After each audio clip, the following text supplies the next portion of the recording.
In this video, you'll explore a compliance journey from the perspective of a member of staff named Fee and her manager Mark in Totara. Fee is quite new to the organisation, and despite having taken IT security training in the past, she was recently caught out by a fake phishing email sent by the IT security team. Having clicked on the link, Fee was immediately taken to this course to update her skills in this area. She can see from the information at the top that she's now required to complete the course. After reading a bit of information, she's pleased to see that she just needs to pass a quiz, so she gets started there. Unfortunately for Fee, she fails to pass the quiz. As this course uses an adaptive design, she's now shown further learning which she must complete before she can take a quiz again. And to add to the pressure, she can see that her manager Mark is top of the leaderboard. If Fee wants support while completing the course or at any time afterwards, she's also a member of the IT security workspace.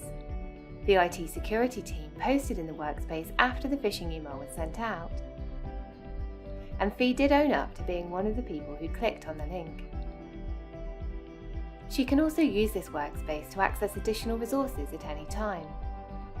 Fee and Mark also have their own workspace to keep track of ongoing conversations around Fee's progress. Fee has posted here about the phishing email to let Mark know she's taking the course.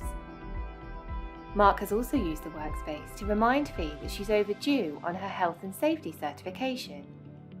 Fee uses the workspace to let Mark know that she's working on it because she received both course and certification reminder emails, and then uses the workspace again later to let him know she's done it. She provides a screenshot to confirm, but Mark lets her know she doesn't need to do that because he's automatically notified that she's certified and has access to a RAG report showing his team's certifications. Fee will be notified when she next needs to complete her health and safety certification, and she can also check at any time by visiting the certification page. Here she can see that she's currently certified. She can also see that now she has completed the original certification path. Next time she can take the recertification path, which she's relieved to see is a refresher rather than taking the full course again. Fee can also use the health and safety workspace at any time for information. Here she can see that their director has shared the team's recent health and safety statistics, and Fee's manager has shared a recent risk assessment with the director in response. There is also space in the workspace for anyone to report an issue. One of Fee's colleagues has posted about a leak which needs addressing. She can also see discussions around mental well-being and the organisation's strategy, and information on the 5 most common health and safety hazards in an office environment.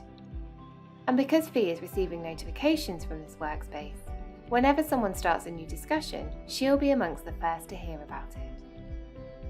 1 month after completing her recent course on phishing, Fee is pleased to receive a nudge notification reminding her of some of the key points in the course. She doesn't know it yet, but she'll receive another one in a further 2 months to ensure that IT security stays at the front of her mind.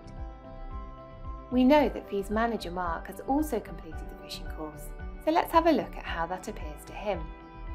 I'm now logged in as Mark, and on his profile he can see his anti-phishing badge has been awarded. He can also use this badge in an external backpack if he wants to. Also on his profile, Mark, like all users, has access to his competency profile. Here, he can monitor his own proficiency in compliance and other areas he's assigned. As Fee's manager, he can also see her competency profile via the team menu option. As Fee is relatively new, she's still working through her new starter competencies, which includes some compliance areas.